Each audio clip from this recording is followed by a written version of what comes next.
Okay, boys and girls, you need to add variety to your writing using complex sentences. Okay, so you're going to continue on thinking about timelines, and today it's a famous person who you admire. So, from the instructions, please go on Razkids, type in biography, and you'll get a list of many, many different interesting people whom you can research. Okay, make notes as you're looking at them.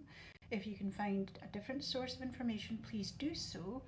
But biographies, it must have the birth date, and if they're dead, their death date.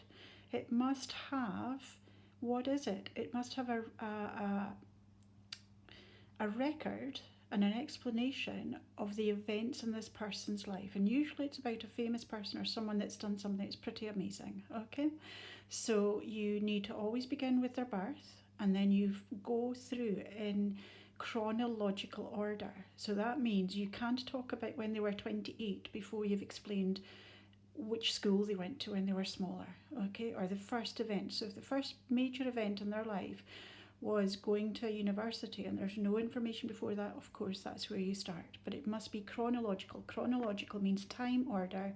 You can't go to the end of their life and then to the start of their life, then to the end of their life, to the middle of their life. It's got to be start and continue through towards present day if they're still alive, or to the end of their life. Okay, why read them? Because we can understand perhaps geniuses and people who have achieved amazing things that not many of us can do to the level that they do them.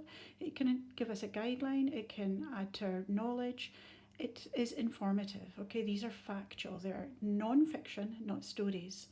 You need to, on your sheet, you have got at least 6 important events in their life. So when you're reading your Kids, think, what are the important events in this person's life? Are there 6 that I can pinpoint? Okay, write them down as you go. So on the left hand side you write the year, and on the right hand side you write what the event was. Don't just do it in a hurry, please do it with good grace.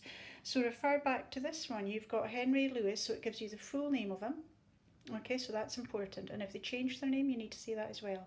Here you've got the date, and then on the right hand side you've got the information. Okay, and it kind of gives you where the end of his baseball career led him, okay, to getting the Medal of Freedom.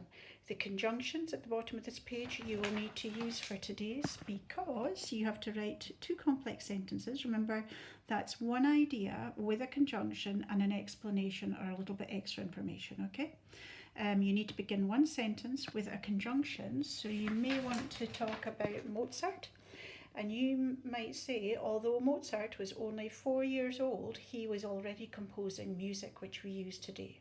Okay, so think about the meaning of your conjunctions. Do a good job, make it interesting. Choose someone that you might learn from as well. Good job.